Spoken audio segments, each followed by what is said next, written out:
मेंदिके गावात एक खांब आहे जो वाऱ्याने नाही तर शक्तीने हलतो. हा खांब लाकडाचा आहे, पण याला हात लावायची हिंमत आजही कोणी करत नाही, कारण हा खांब जिवंत आहे.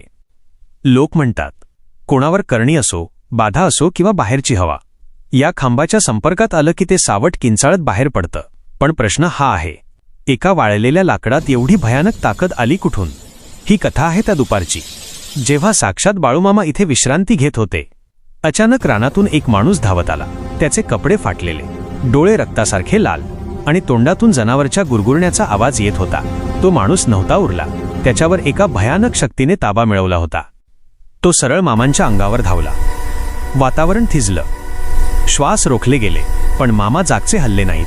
त्यांनी फक्त बाजूला पडलेली आपली काठी उचलली आणि एका झटक्यात जमिनीवर रोवली.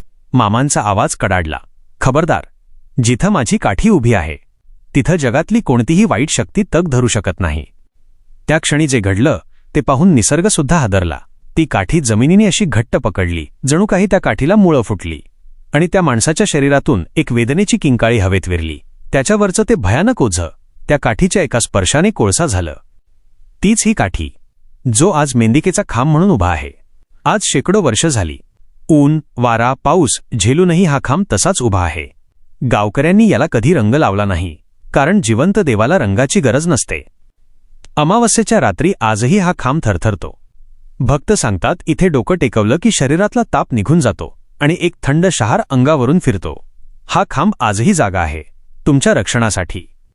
विज्ञानाला हे कोडं सुटत नाही, पण भक्तांना उत्तर माहीत आहे. जोवर हा खांब उभा आहे तोवर स्वतः बाळूमामा इथे पहारा देत आहेत. आणि जिथं मामांचा पहारा, तिथं विषयात संपला. बाळूमामांच्या नावानं. चांग भलं.